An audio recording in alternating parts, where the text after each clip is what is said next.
Olá pessoal, sejam bem-vindos ao Netcast, o seu podcast que vai mudar e expandir o seu conhecimento sobre tecnologia e inovação. Eu sou o Cleiton. Eu sou a Karen e convido vocês a ficar conosco nesse universo do mundo digital e continuar nessa jornada conosco. Se você está buscando um podcast dinâmico que fale de assuntos difíceis, complexos, de forma simples, de forma descontraída, esse é o seu podcast, o Netcast. Siga o Netcast no YouTube, ative o sininho, Netcast RO, e siga também o nosso Instagram, netcast.br, e junte-se a nós nessa jornada incrível no mundo da tecnologia. A gente está esperando por você, hein? Siga a gente. Vamos lá. Hoje, Cleiton, nós estamos aqui com um convidado especial, né, que é o Rodrigo Rafael, do Instituto Agrotech, né, ou Rodrigo da Emater, como é muito conhecido. Rodrigo, se apresenta para nós, conta um pouco da sua história. Olá, tudo bem? Quero agradecer a oportunidade, né?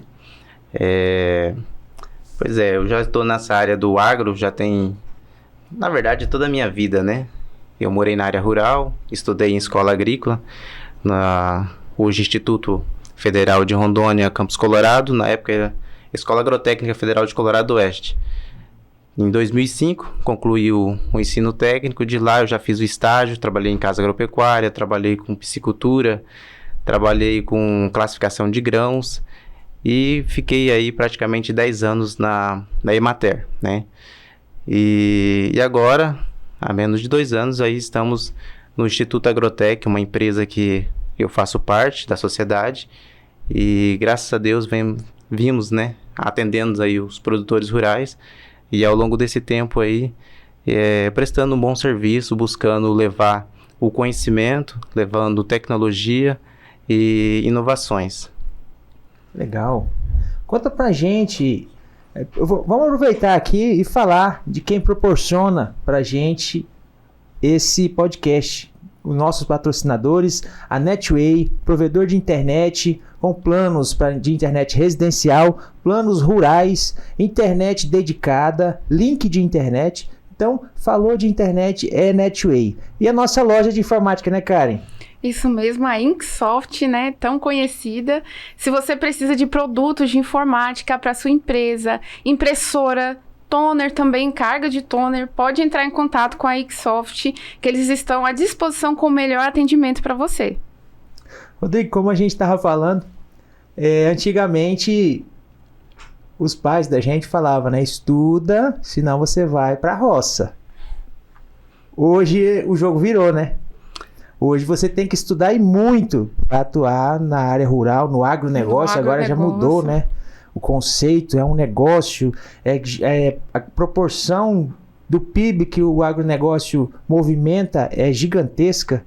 Então, conta para nós o porquê que isso mudou, por que esse conceito mudou, por que é tão necessário a gente estudar para estar no agronegócio, né? É verdade. Já vem há alguns anos, né, um sistema de agricultura de precisão que busca inovação, tecnologia e produtividade. Todo mundo trabalha em resultados, né? Antigamente se plantava aí 2, 3 alqueiros de arroz, de feijão, e passava-se o ano ali, uma dificuldade, fazia o serviço tudo na enxada. E hoje com os maquinários, né, eles plantam aí 300, 400, 2 até 10 mil hectares ou mais, com alguns operadores, né, manuseando algumas máquinas, e já consegue obter esse resultado com mais eficiência. E o resultado também ele vem não só no volume, né, mas também na produtividade por hectare, né? Tem algumas produções, por exemplo, como o café, os lavoureiros de café que antes produziam no sistema tradicional, sim, eles tinham lá a produção equivalente a 30, 40 sacos por alqueiro, né? Uhum. E hoje se consegue até 150, 180, alguns resultados aqui na região de Cacoal, Novo Horizonte, que chegaram até 200 sacas por hectare, que é um volume ainda menor em tamanho de área com alqueiro. Alqueiro é 24.200 metros quadrados, sim, hectare é 10 mil metros quadrados. Ele obteve produção 4 vezes superior né, ao volume que era para ser maior, né? Isso adotando tecnologia, adotando essa dinâmica nova aí do mercado, com produtos melhorados, e é o resultado do momento, né? A busca por melhorias. E aqui em Rondônia a gente tem o café, uma espécie de café, né? Que antigamente era chamado Conilon, e aí se melhorou. É o mesmo? Esse Robusta Amazônica é o mesmo? O antigo Conilon que a gente tinha antigamente? Ou não? Isso, assim, alguns tipos de clones, eles vêm sim dessa origem. Sim. Né? Hoje se adota o critério de clones devido à forma precoce do manuseio ali nos tratos culturais e no resultado a curto prazo. Né? Um sistema tradicional, que é por semente, se semeia ali a planta, né, a semente, ela vai ter um tempo de germinação, um tempo de resultado, até ela chegar em planta adulta para colheita, ele se leva aí 3, 4 anos. E já no sistema clonal, ela pega uma planta adulta, retira ali parte do caule dela e faz a propagação, e de uma planta pode propagar aí milhares, né? Então isso aí que é o ganho do resultado, o ganho do tempo, e aproveita pegando plantas que já traz um resultado a campo, né?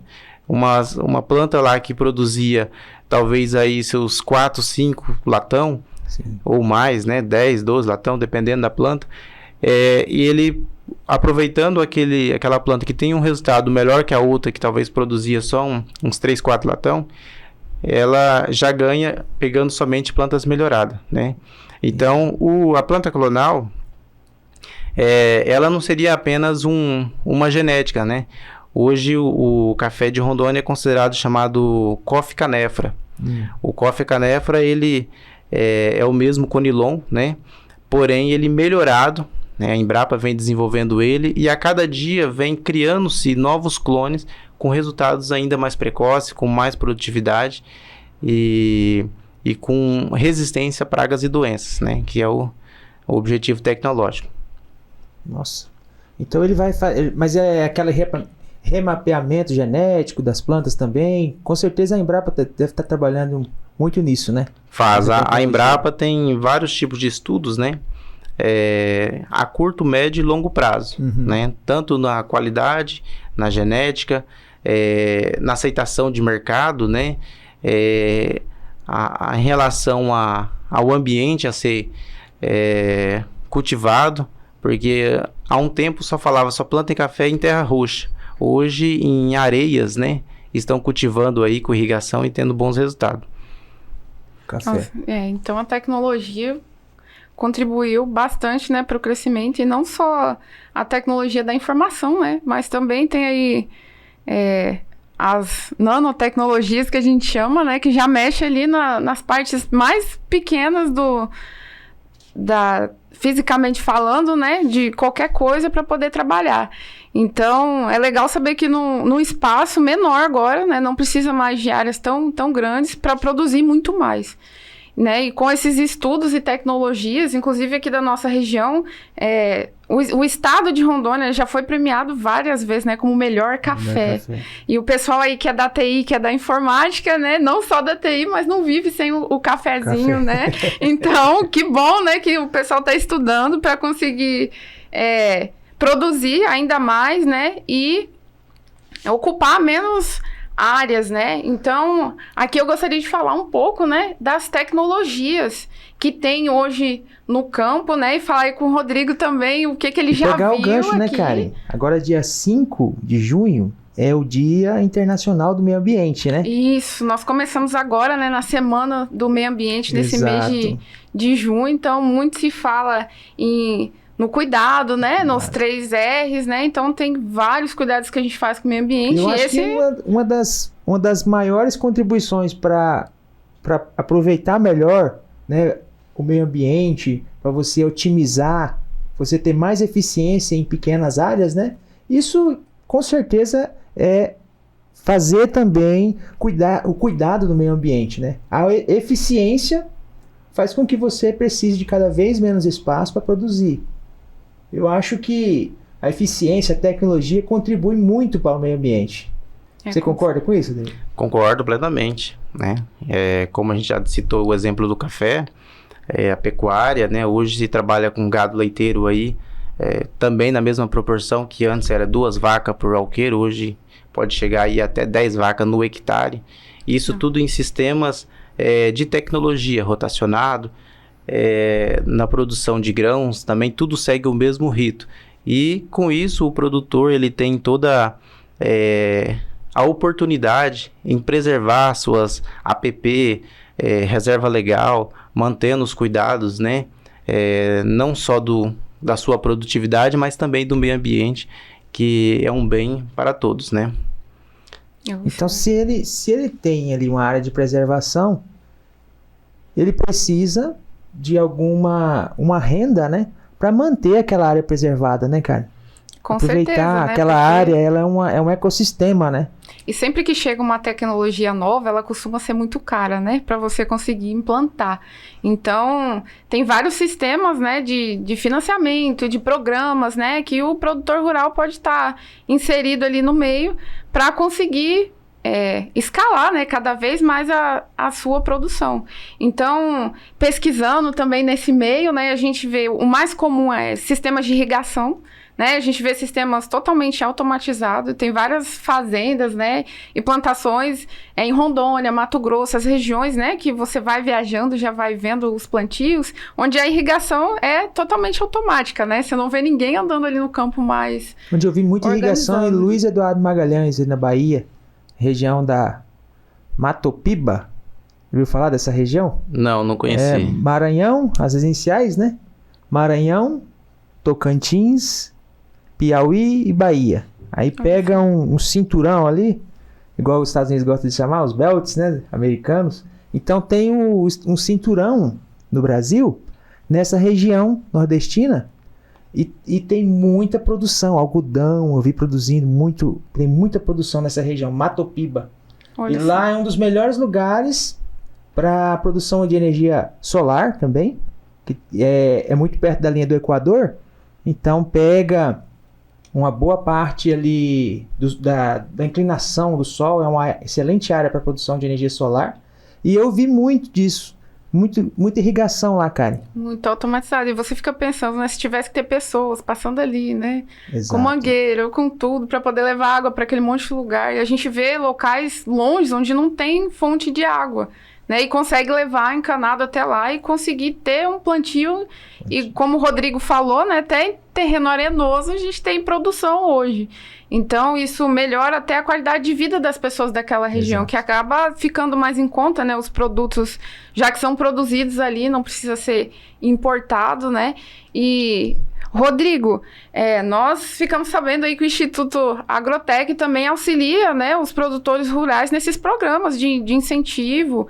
Conta um pouco pra gente, o Cleiton aí tem uma pergunta aí para iniciar esse bate-papo, que é de várias pessoas, né, e que a gente escuta muito falar. Exato.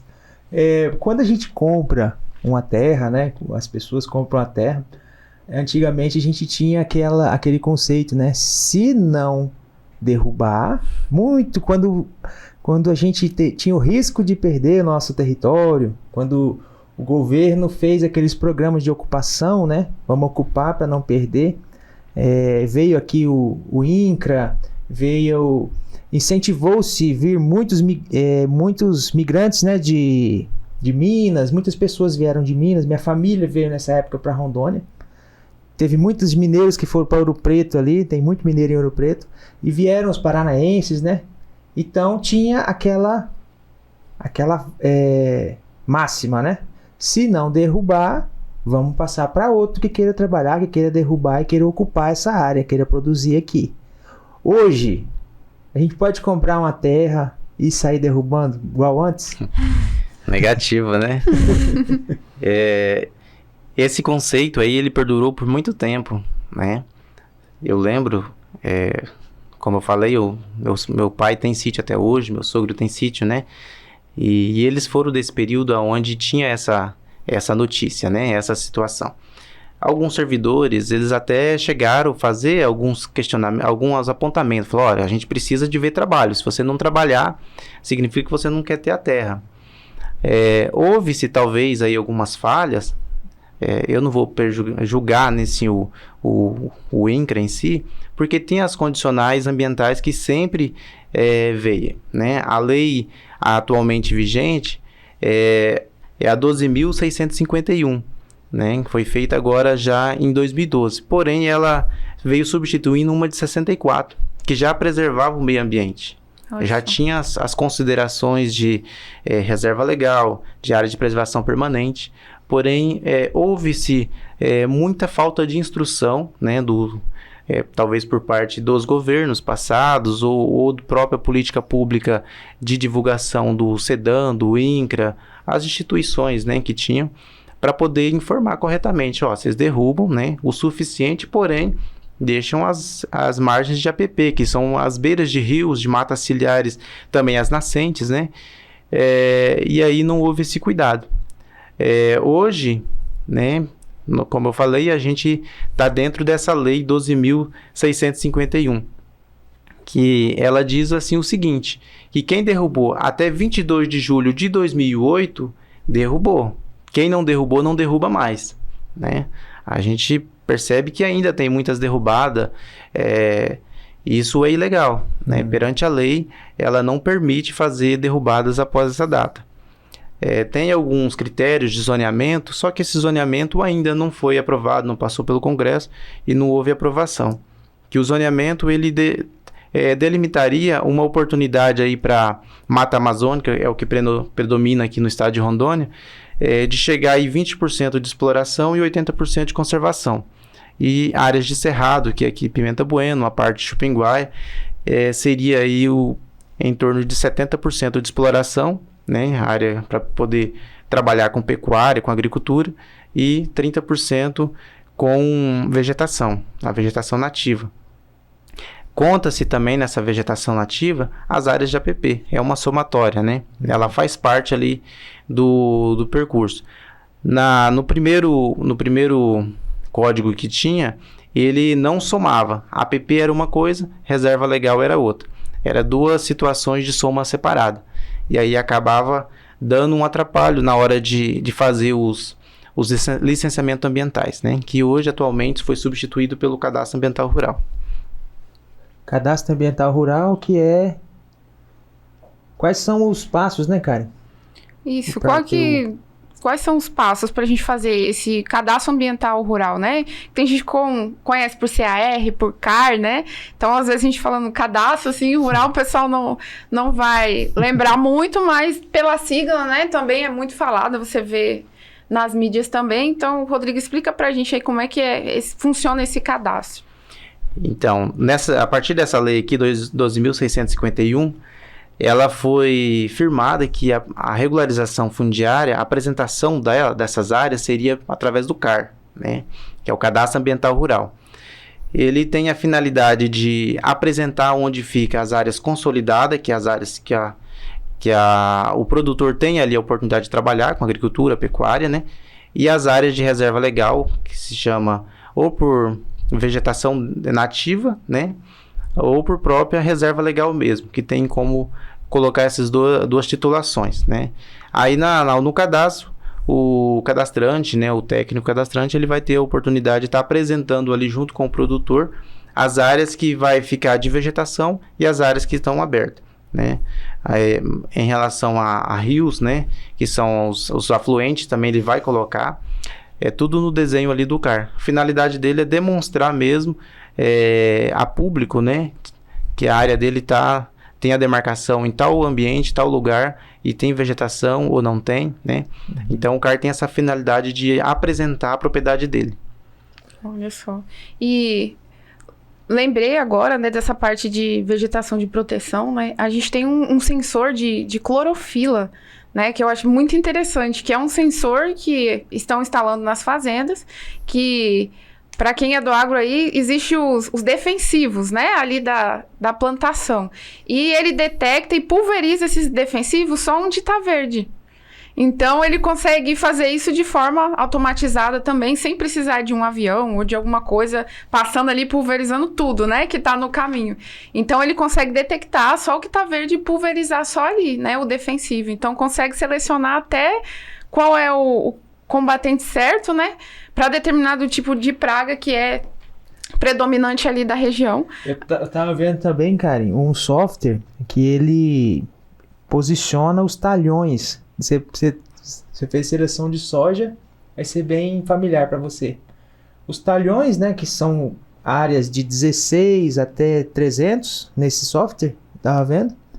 Ele georreferencia essa área e ali, cara, ele guarda toda a informação de qual trator plantou, quantas sementes foram plantadas naquele talhão, quanto de adubo, e aí depois vai se acompanhando o rendimento, se na próxima plantação vai precisar colocar mais sementes, mais plantas naquela área, se vai precisar adubar, se vai precisar melhorar. Então, depois na hora da colheita, a máquina sabe qual talhão, ela vai colher por talhões, né? Vai saber qual produto deu, qual rendimento por talhão. Nossa, então, isso daí me lembrou agora uma vaga que saiu na internet, que ficou bem falado, que era de motorista de caminhão home office. Né? Que agora o trator ele pode ser controlado totalmente remoto. Você não precisa ir na fazenda mais para fazer a colheita. E eu achei isso muito legal, porque o pessoal deve ter postado errado, né? Essa vaga. Como é que vai dirigir o caminhão remoto, né? Você acha que se isso chega aqui rápido? Acho que será que chega, Rodrigo, aqui? Pode ser que sim. Na parte de pulverização, que a Karen citou, já tem o drone. Né? O drone ele já faz esse serviço. Né? Os drones tanto para mapeamento quanto para pulverização mesmo. Eles percorrem a área fazendo o zoneamento e também depois vem aplicando e fazendo leitura também de que parte, em qual área tem a praga, tem a doença, ou se é inseto, né? Ele tem sensores também definidos para isso, de acordo com o que vai ser apresentado ali, colocado no software dele, ele já consegue fazer uma pré-leitura. Olha só, então... O trator, o caminhão é só um passo, né? Tem nos tratores, né? O meu irmão, ele é operador de uniporte. O que é uniporte? O uniporte faz pulverização. Ah, sim. Alguns chamam de gafanhotos, né? Aquele grandão que a gente passa nas rodovias aí e sempre se surpreende olhando ele, né? Não só ele, mas a colheitadeira, as plantadeiras, elas já têm o automático, né? Eles apertam ali e ela vai manter a velocidade e a direção definida. Então, se a pessoa colocar no automático, ele também... a gente vê isso fala em avião, né? Fala, o avião está em piloto automático. Mas nos maquinários agrícolas está dessa forma.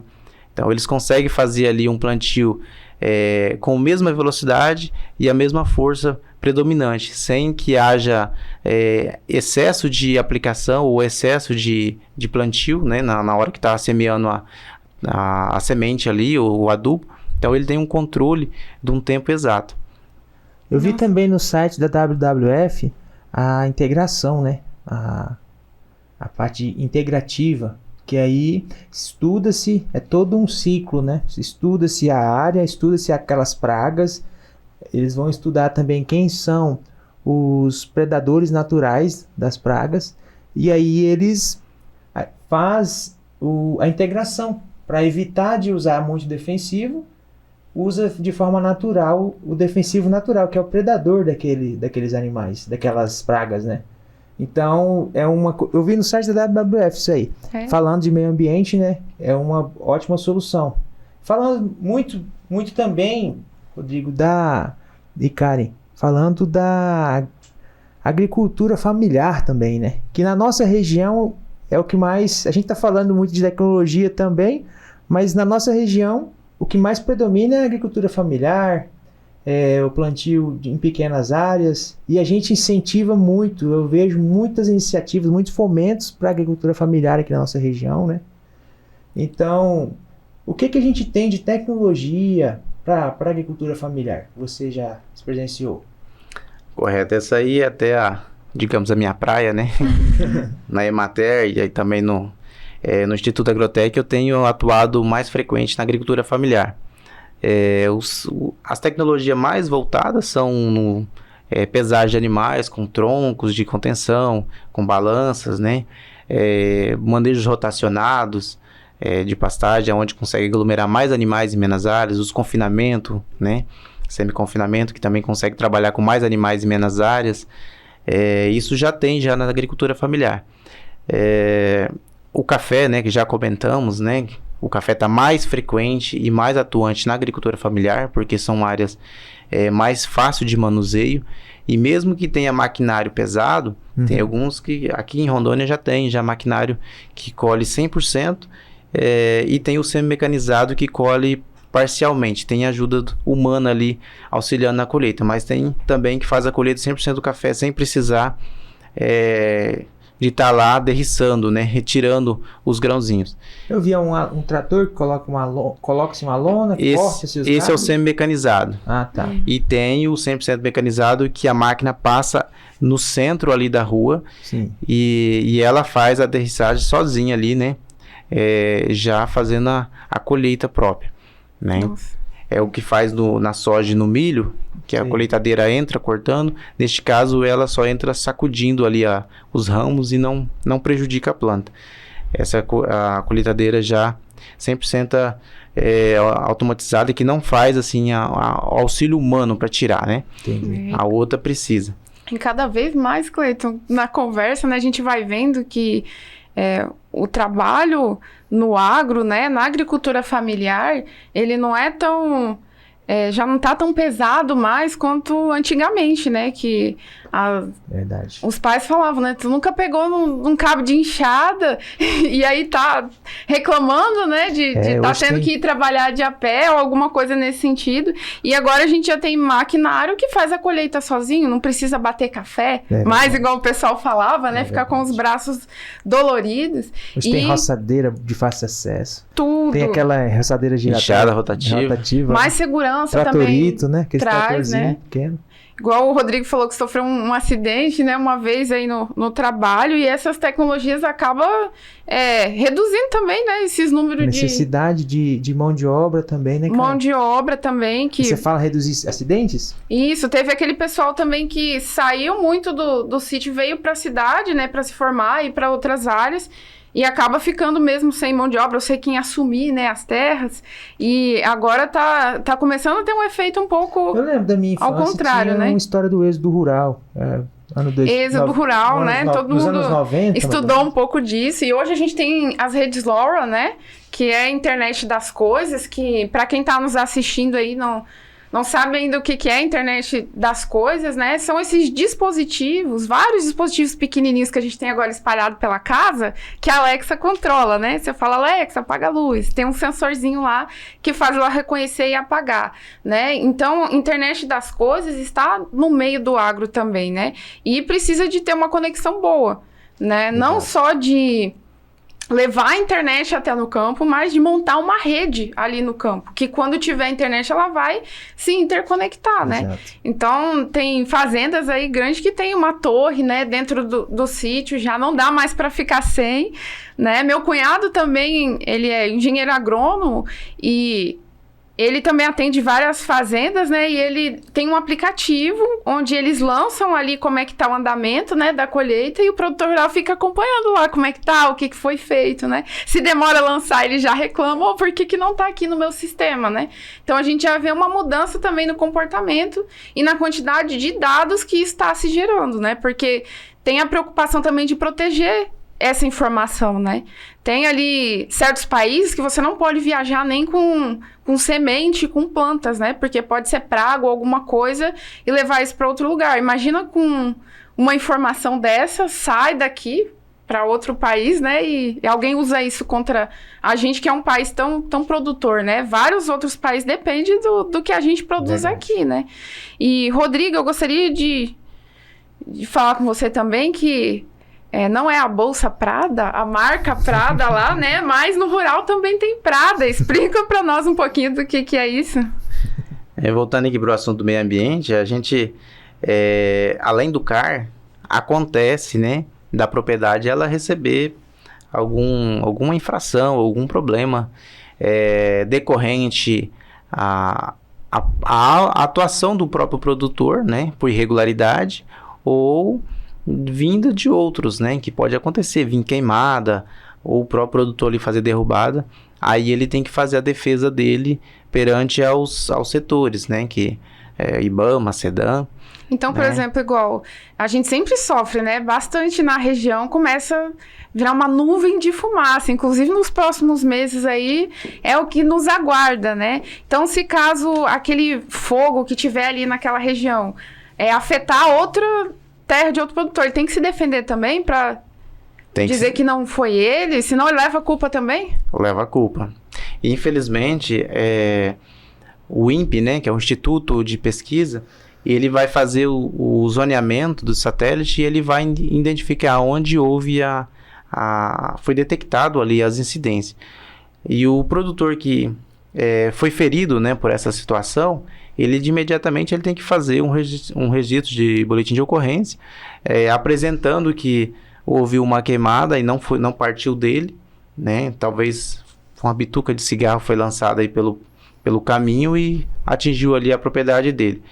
Então, aí, para ele não ser penalizado, ele tem como fazer o boletim de ocorrência para ir se respaldando. Mas, se acaso aconteceu de ir lá fazer um serviço, né, seja por derrubada, ou vai fazer um aterro lá para um tanque de peixe, por exemplo, e é autuado, porque ele está fazendo de forma irregular, aí a propriedade dele ela pode sofrer sanções, tanto em embargos quanto em PRODES, né? E quando ela entra nessa situação, ele tem que recorrer através do PRA. O PRA é o Programa de Regularização Ambiental. Esse Programa de Regularização Ambiental, ele tem a ferramenta PRADA, que é o projeto que vai dar andamento para regularizar essa área, né? Aí o PRADA ele vai identificar ali aonde houve as incidências, qual é o plano dele de recuperação dessa área, o tempo que ele vai levar, mas isso ele vai ter que ter um engenheiro, né, alguém para auxiliar, um engenheiro florestal, um engenheiro agrônomo, para poder montar ali para ele o processo e ele fazer a defesa junto ao Ministério Público, junto ao IBAMA, junto ao SEDAM e regularizar a propriedade dele. Então o PRADA é um projeto, um programa. O PRADA é projeto de recomposição de áreas degradadas e alteradas. Ah, tá. Essa é a tradução dele. A defesa tem que montar esse projeto para se defender. Tem que montar esse projeto. No projeto ele vai descrever o roteiro de tudo que aconteceu. Se ele houve infração, pode acontecer de ele ter que pagar multas, né? Multas financeiras, multas de serviços, né? De acordo com a autuação que o Ministério Público sancionar sobre ele. Entendi. A gente falando de crédito rural, a gente fala de fomento, né? Falar de fomento. Nós temos várias instituições, né? Tem o Plano Safra, né? Que o governo destina uma parte do orçamento para fomentar a agricultura, né? Que é o Plano Safra. Uhum. E para ter acesso a esse crédito, como é que é feito esse cadastro? Como é que a gente sabe se está apto a captar esse recurso? Quais os incentivos que existem para essa captação de crédito? Então, os fomentos, né? Hoje eles estão divididos em PRONAF, que é Agricultura Familiar, e a linha PRONAMP, o FNO PRONAMP, que é para o agronegócio de maior porte, sim, ou aquele que não se enquadra no PRONAF. O PRONAF, né? Ele é o programa da agricultura familiar, já específico para agricultura familiar. Para enquadrar na agricultura familiar, tem que ter a CAF, né? Há um tempo chamava DAP, né? Que é essa declaração de aptidão ao PRONAF. A CAF, ela também identifica que o produtor é apto ao PRONAF, né? E tem algumas coisas em relação ao rendimento. O rendimento da família não pode ser maior que 500 mil anual, e a propriedade não pode passar de 240 hectares, né? Tem alguns casos que a pessoa fala, mas eu sou servidor público, eu trabalho isso ou aquilo. Desde que ele se enquadre nas condicionais da emissão da CAF, né, que seria renda mais de 50% oriundo da propriedade rural, venda de gado, venda de produtos agrícolas, e o rendimento urbano, né, digamos assim, for inferior a esse, ele se enquadra. Não pode ir passando do teto dos 500 mil. A agricultura familiar ela tem uma oportunidade um pouco maior em relação ao acesso ao crédito devido ao juro, né? O juro ele vem sempre sendo acompanhado de acordo com taxa de Selic, ou se não, de acordo com o mercado, né? Depois da pandemia, a gente teve um aumento aí, o juro foi para 6%, mas ele chegou a ser 2%, né? 2%, já foi 5,5%, já foi 4%, 4,5%. Então, ele tem uma oscilação de acordo com o Plano Safra. O Plano Safra, ele veio de 1º de julho do ano passado, né? 1º de julho do ano passado até 30 de junho deste ano. Então, ele pega um ano ao outro ano, né? De julho de um ano a junho do outro ano. Sempre vai ter essa mudança. A partir agora do dia 30, encerra esse, e 1º de julho já inicia o próximo Plano Safra. Taxas de juros a gente ainda não tem, que o governo geralmente ele aponta, né, ali na véspera ali da virada do Plano Safra para poder eles ver o mercado, como que vai ser, né? Então, hoje atualmente estamos trabalhando aí com juro de 6% para a maior parte das atividades, e as atividades com tecnologia ou preservação ambiental, ela tem um juro um pouco mais baixo, que é 5%. Então tem um incentivo, né, aí para as pessoas preservarem o meio ambiente, né? Tem sim. Tem um crédito chamado Pronaf Floresta. Em algumas regiões, principalmente a região de Vilhena ali, tem muita floresta plantada, Rolim de Moura. Esse floresta plantada, ele tem assim um benefício em relação ao juro, que é um juro mais baixo, de 5%, ao prazo dele, que é um prazo de 7 anos de carência, e chegando aí até seus, talvez até 20 anos aí de prazo total, né? Que é um prazo que a planta vai crescer, né? Vai plantar um eucalipto, por exemplo, ele leva aí esse período para ele desenvolver, e até fazer os primeiros cortes. O pinus, a paricá, bandarra, alguma outra planta que ele vai fazer o plantio também tem esse mesmo ciclo, né? Plantio como o cacau, que também usa o consórcio de agricultura com plantas nativas, né? Mogna africana e cacau, por exemplo, ele também tem como a gente fazer como floresta plantada e acessar um crédito com prazo maior e juro mais baixo, né? Energia solar também consegue através de um crédito mais baixo. Então são algumas tecnologias para preservação ambiental, ela dá essa oportunidade aí de um juro um pouco mais baixo. E na linha Pronamp, FNO, que atende quem não se enquadra no Pronaf, o juro ele vai oscilar entre 7,5% até uns 16%, dependendo de cada agência, né? Cada agente financeiro, né? Que a gente não pode falar somente de um ou de outro, né? Hoje, na nossa região tem vários. Tem os bancos, tem as cooperativas que atuam, né? A nossa empresa, Instituto Agrotec, ela tem focado um pouco mais ao Banco da Amazônia, que é um trabalho que a gente decidiu dessa forma. Mas não somos privados de atender no Banco Brasil, no Sicob, Sicredi e tantos outros, né? Mas como a gente priorizou, demos uma ênfase um pouco mais e graças a Deus o trabalho está indo bem. Mas os agentes financeiros, eles estão aí com os juros, né? De acordo com o enquadramento de cada um, né? Não tem como eu falar para um produtor, eu vou comprar aí 500 vacas, vai ser um juro de X%.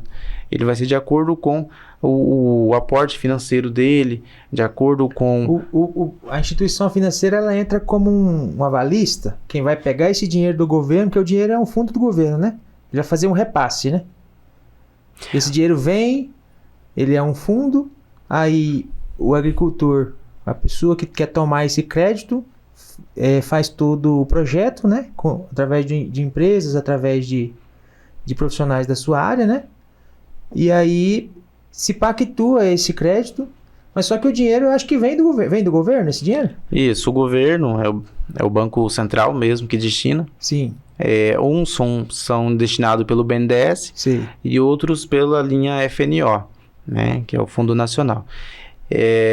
Mas em ambos casos o governo ele disponibiliza esse valor aos bancos, né? Disponibiliza lá um certo capital, e aí esse capital é aplicado do banco para os clientes, que são os produtores. E conforme os produtores vão pagando o banco vai restituindo também o Banco Central, né? Então é uma corrente. Às vezes a pessoa está pegando um crédito aqui hoje, mas o que ele pegou no passado e já pagou, também já pagou conta de outro. Então, assim, é um ciclo rotativo, né? Ao longo de muitos anos aí, um pega, mas um outro paga. Então, tem um ciclo, né? E no pagar, o banco ele trabalha com o juro desse empréstimo, né? O 6%, por exemplo, da agricultura familiar, ele vai gerar aí por ano de um valor de 100 mil, por exemplo, 6 mil reais, né? Então, o banco ele tem o ganho dele ali da participação dele. E são vários, né? Se a gente for colocar aí, hoje o estado de Rondônia deve fomentar aproximadamente aí uns 4 a 5 milhões por mês, né? Então, tem um ciclo rotativo muito grande. Isso na agricultura familiar. E se você investe, né? A economia é muito interessante, né?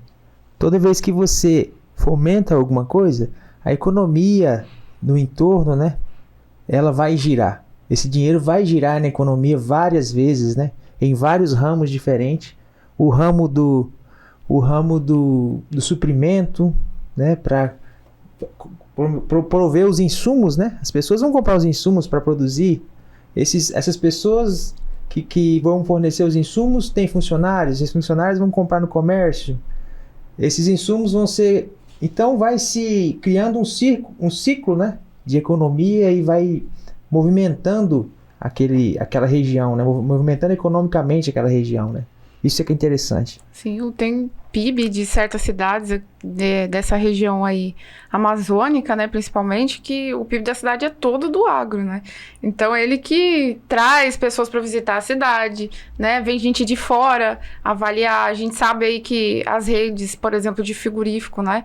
Vem gente da China, da Rússia, de tudo quanto é lugar para fazer essa vistoria. E algumas são até remotas, né? Onde o pessoal precisa... conferir cada cadeia de produção e precisa estar tudo bem regularizado, né? Então, esses créditos, né, ajudam bastante o pessoal a conseguir se manter, né, atualizado e da forma que eles pedem, né? Porque cada país também tem uma legislação e uma forma ali de cuidado, né?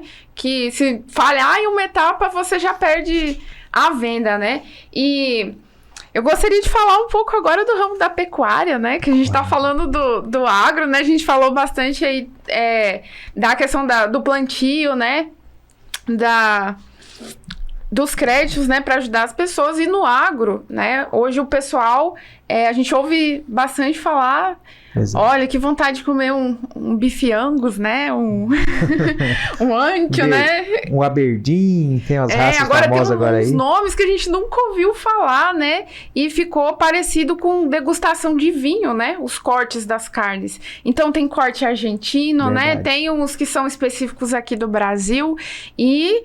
são grife, né, de carne, né, carne de grife, basicamente isso. São extremamente caros, né? E também uma raça, né, exclusiva. A que eu mais conheço é Angus, né? Que escuta mais falar, mas não sei ao certo se existe outra. E também tem uma diferença aí de quase R$1.500 de um boi normal, né? Vamos colocar assim, de um Angus, por exemplo. E ainda tem um rapaz que eu tava pesquisando, né? Que é o Valdomiro Polizelli Júnior, né? Que ele criou uma cadeia aí de produção e parcerias, onde tem toda uma sequência de produção, porque você tem que manter, né? Se um restaurante, por exemplo, abre hoje, que só vende esses cortes, né? De grife, como o Cleiton falou, ele precisa garantir que ele vai ter esse produto para o negócio dele se manter, né? Você chegou a pegar alguma parte, assim, do pessoal que produz esse tipo da pecuária aí diferente, né? Que é especializado, é uma tecnologia diferente também para produzir esse tipo de animal? Eu, atuando pela Emater, eu tive uma experiência, né, com melhoramento genético. Atualmente, para trazer aí uma raça, por exemplo, dos Angus para cá, colocar um reprodutor, por exemplo, no meio da vacada, né, das matrizes, sim, tem uma dificuldade muito grande. O preço do animal, que é elevado, tem animal que pode passar da casa dos 100 mil reais. E o outro que é a parte climática, que o os Angus, né? As raças holandesas, ela tem uma limitação em relação ao calor. A nossa região é muito quente, então se colocar ali um Aberdeen puro, ele sofre muito, né? E o que eles fazem? São cruzamentos. Cruzamento industrial que chama. Ele pega aqui o Aberdeen, o sêmen de um touro Aberdeen, né, de um reprodutor, e utiliza matrizes das raças índicas, que são Nelore, Guzerá, essas raças que já temos aqui na nossa região. Que são os zebuínos, né? Os zebuínos, né? Então, assim, colocando essa mistura entre animais que tem a resistência ao clima e outro que é precoce, e de boa qualidade, que é no caso dos Angus, aí consegue ter aí um meio sangue com resultados muito bons, né? Então eu tive essa experiência aí na inseminação artificial com alguns clientes lá, com alguns produtores. Pude acompanhar, né? Eu não cheguei eu ser o inseminador, mas eu estava ali junto. Eu fiz o projeto, né? O investimento pecuário ali para aquisição do sêmen, aquisição da botija, todo o apetrecho ali das aplicações da inseminação. Então, assim, eu tive nesse momento aí uma oportunidade de presenciar o melhoramento genético utilizando essas raças especiais, né? Foi muito... Raças europeias, né? Raças europeias. Da Holanda? Então. Uns são da Holanda, outros são da Irlanda, Bélgica, né? Assim, não tem uma definição só de um canto, né? São várias raças que vêm sendo implementadas aqui e melhoradas, né? Lá na nossa região lá tem, por exemplo, Santa Gertrudes e Senepol, que ganhou um espaço, né? Usa o touro Senepol, que é resistente. O Senepol já é uma mistura de raça cimental com outra raça que fugiu agora de mente, mas ele já deu um animal bom, que é o Senepol, e o Senepol ele já usando cruzamento com vacas Nelore dá um resultado também muito bom. E esse resultado não é só na palatabilidade, né? Só no gosto. É também no mercado, isso para o produtor, para o frigorífico, porque ele consegue ter um animal aí com 2 anos, enquanto o tradicional, o Nelore, ele pode chegar aí até 3 anos para poder ir para o abate com peso, né, de abate. Entendi. Então, a precocidade dele faz com que ele ganhe também esse espaço. Eu vi também a genética. Aqui nós temos na região, né, os 3 bacuris, a região aqui de Rondônia, e o temperamento da raça, né? Você consegue até isso. Um boi de um temperamento mais dócil, que o zebu é uma raça bem agressiva, e alguns eu já vejo vários casos do Nelore ser agressivo, ser agitado, né? E alguns produtores produzem já pensando no temperamento dos touros. Um touro manso, um touro de fácil lida, né? Então o pessoal que tem história aí que levou carreirão de boi, de vaca no sítio, vai perder até essa experiência, né? Eu faço meus pedalzinhos, já levei algum carreirão de vaca. Viu? Olha só, então muda o gosto, o comportamento, né? O tempo de produção, e com tudo isso também reduz recurso. Reduz recurso e preserva o meio ambiente, porque ocupa menos áreas, né? Consegue produzir uma quantidade que vai atender o mercado, né? O produtor consegue manter ali o negócio, escalar isso, né? E criar formas diferentes. Então, é bem legal. Produzir, né? Mais receita, né, cara? Produzir mais receita. Mais economia, né? Porque porque o Aberdeen, ele ganha mais peso, o Angus ganha mais peso. Se você for vender o touro precocemente, né? 8 meses, 9 meses ali, ele tem muito mais peso. Então, se for vendendo peso, por isso um pouco dessa diferença de valor. Ele é mais pesado, então é mais caro, né? Então você, a diferença entre um touro para outro, com a mesma idade, um tá bem mais pesado que o outro, né? Com então, certeza. Você tem mais eficiência, né?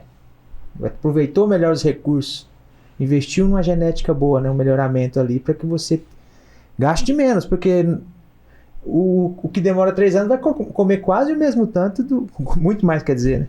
Vai comer muito mais e vai gastar muito mais recursos da natureza, né? Do que o que é precoce. É verdade. A despesa, por exemplo, os aluguéis de pastos, né? Que a gente calcula muito, ele se oscila entre 50 e 80 reais por cabeça mensal, né? Então, se tiver aí a 80 reais, todo mês um animal ali.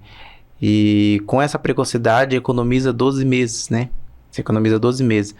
E o volume, ao colocar aí, por exemplo, no melhoramento genético através de inseminação, em vez de ter vários touros, a média da reprodução é 25, estourando 30 vacas para cada touro. E na inseminação ali consegue ter 300, 400 vacas, até mais, né? Fazendeiros aí que tem muitas vacas.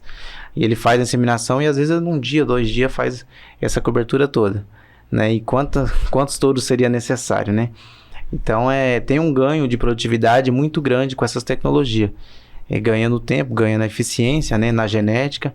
E o resultado, a gente vem vendo, né? Cada dia aí que passa, tanto médio, pequeno, grande, tá todo mundo aí já abraçando esse meio tecnológico de trabalho, né?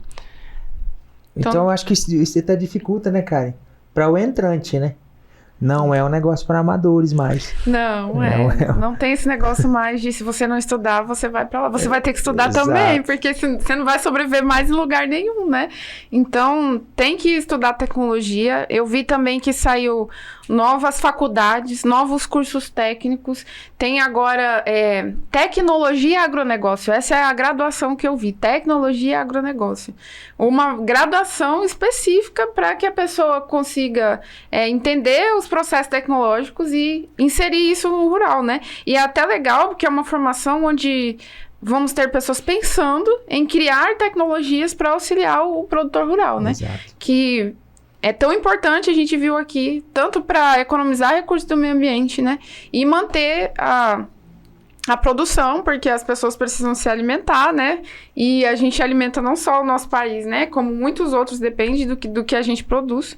Então, imagina, né? Se parar a cadeia, vai acontecer um certo colapso, né? E essas é a tendência agora, né? Que a tecnologia auxilie em todas as áreas, né? De segmento. Na parte também do gado leiteiro, tem alguma especificidade, assim, que causa uma economia, né? A gente sabe já que de recurso humano tem ali as bombas, né? Não sei o nome técnico aqui agora. Ordenha, isso. Que já tira o leite sem precisar mais das pessoas irem lá, né? As ordenhas, a maior parte delas, elas ainda têm uma participação humana em alguns cuidados, né? Limpeza de tetos, né? Até tem um sistema chamado carrossel. No Brasil, acho que são 2. Eu assisti um da Fazenda Colorado, São Paulo. Esse carrossel, ele faz quase tudo, sem precisar de nenhum humano ali por perto. Mas a maior parte deles precisa de um humano para fazer limpeza dos tetos, colocar os animais no bretezinho, ou se não nos corredores, né? E ali introduzir a teteira, fazer todo o processo ali junto, depois tirar. Às vezes tem algumas pessoas que ainda tem bezerro ao pé, colocam o bezerro ali para a gente chama pojar, né? Que é dar uma estimulada nas matrizes. Então tem um pouco da participação humana. Porém, em termos de eficiência, higiene e qualidade do leite, a ordenha supera muito mesmo. Porque no manual, né, além do esforço físico, querendo ou não, tem a sujeira, o suor, tem, né, o animal ali às vezes fica exposto ao sol, à chuva. E no caso da ordenha, não, já meio que é um sistema obrigatório ficar coberto, ter um cuidado maior, a limpeza dos tetos, né, higienização, aplicação de iodo. Então tem um cuidado maior e ela é mais eficiente na tirada de leite, né? Um produtor aí para tirar 10 litros de leite numa vaca, ele custaria um certo tempo, talvez aí uns 7 minutos, 8 minutos. Na ordenha, 2, 3 minutos já faz ali a tirada completa dos 4 tetos junto, né? Quando um produtor, no máximo 2, né? Que ele tem só 2 mãos. Entendi. Tem que fazer. Então... outra coisa também, Karen, a logística, o modelo multimodal, né? Que é a integração de rodovias, né? Transporte rodoviário com ferrovias, com transporte hidroviário. Isso também preserva e dá eficiência tanto na parte de competitividade, né, reduzindo custos, né, como também na parte de economizar, de emitir menos gases do efeito estufa, emitir menos poluentes aí no meio ambiente, né? Como é que você pensa essa questão da infraestrutura multimodal para o Brasil? Você acha que a gente está perto de conseguir ter mais malhas ferroviárias? Você acha que a gente consegue esse nível? Porque eu vejo alguns índices, o Brasil não está tão atrás, viu, Karen? Nosso transporte ferroviário aí está em 25%, né? Tá 25%, aham. Eu acho que eu vi estatísticas aqui do IBGE que nos Estados Unidos, em 41% é responsável o transporte é feito pelo meio ferroviário. Isso economiza muito recurso, né? Economiza e também dá bastante competitividade para o país, né? Como é que você vê esse futuro, essa tendência para o Brasil? Eu vejo como uma ferramenta muito boa, assim, um ganho de produção muito elevado, até porque uma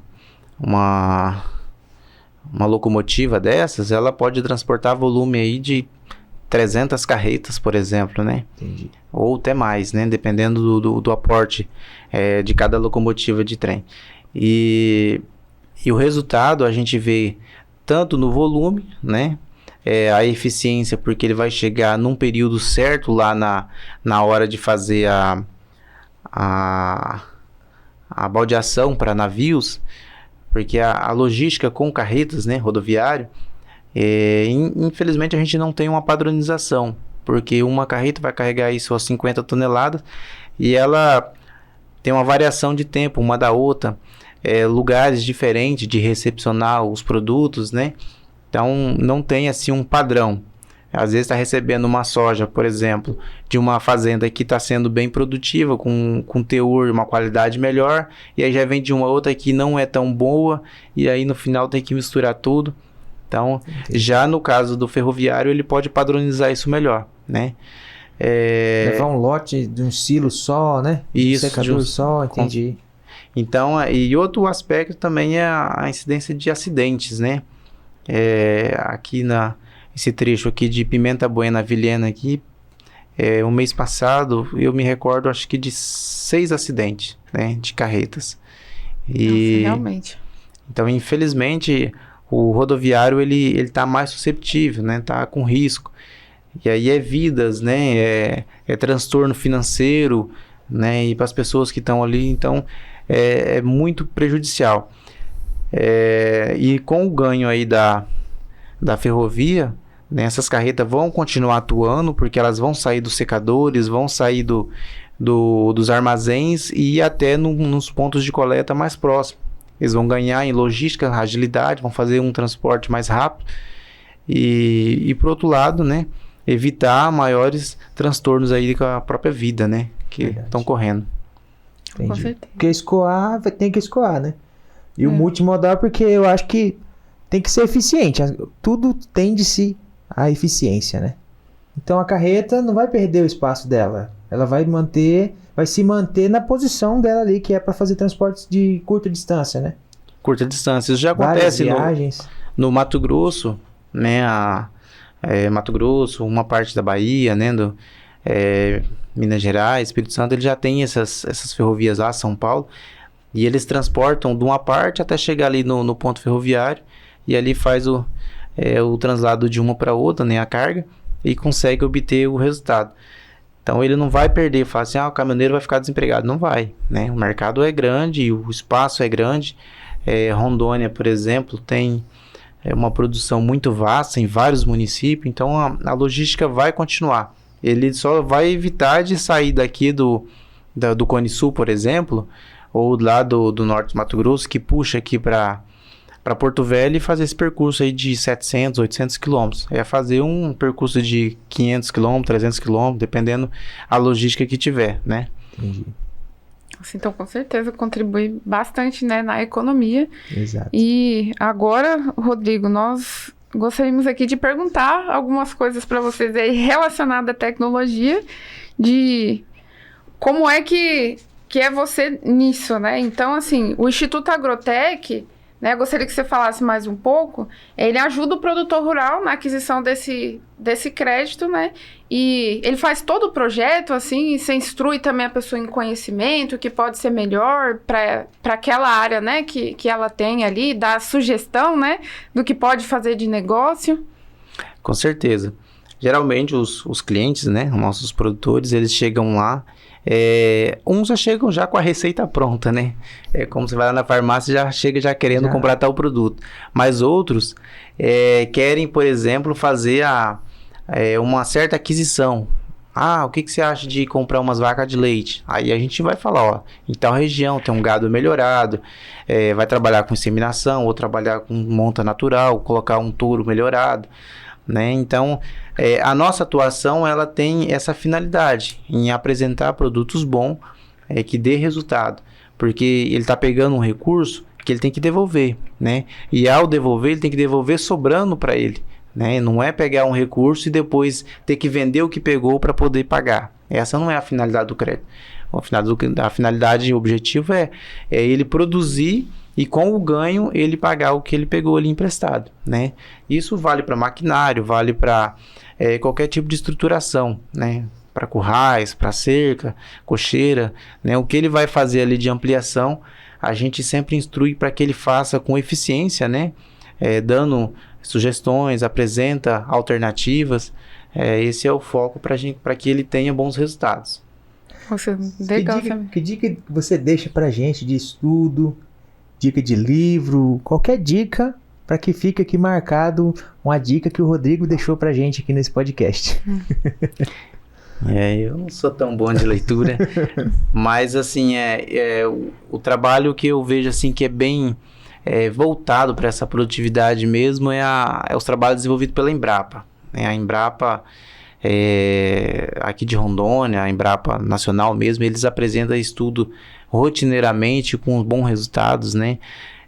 Tem um canal que eu procuro assim estar sempre atento a ele, a Rural Business. Eles têm assim informativos constantemente sobre o meio agro, né? Os déficits, os ganhos, né? As oportunidades de negócio. E para o produtor é o caminho, né? E ele tem que olhar aquilo que faz produzir com eficiência e com qualidade. Muito bom. Rodrigo, nós gostaríamos muito de te agradecer, né, por você ter aceitado o convite de vir aqui falar um pouco pra gente sobre esse universo do agro, né? Então, muito obrigado por você ter vindo aqui falar um pouquinho também do Instituto Agrotech, né? Trouxe aqui até uns bonés aí. Então, pessoal, e o Instituto Agrotech, né, atende uma vasta região aí. Vocês podem depois acompanhar eles nas redes sociais, né? E está procurando, nós vamos deixar aí o nome do Rodrigo, né? Principalmente aqui no comentário do vídeo, e vocês vão poder estar acompanhando eles lá. E aí, Cleiton? Eu gostaria de agradecer também, Rodrigo, ter vindo de longe para participar com a gente, despender o tempo, investiu aí. E para nós fica assim, o sentimento de gratidão mesmo. Também ao Rodrigo e aos nossos patrocinadores, né? A Netway, obrigado Netway, obrigado Inksoft por proporcionar esse podcast aqui pra gente. Sigam nosso canal do YouTube, netcast.ro, e nossa página no Instagram, netcast.br, e venha participar do nosso... Siga a gente, fique com a gente, se inscreva, ative o sininho e venha participar desse podcast junto com a gente, trazendo conhecimento e informações para você. Muito obrigada, pessoal, por mais esse episódio, e fiquem conosco no mundo digital. Até a próxima, pessoal. Tchau, tchau. Tchau, tchau, gente. Obrigado.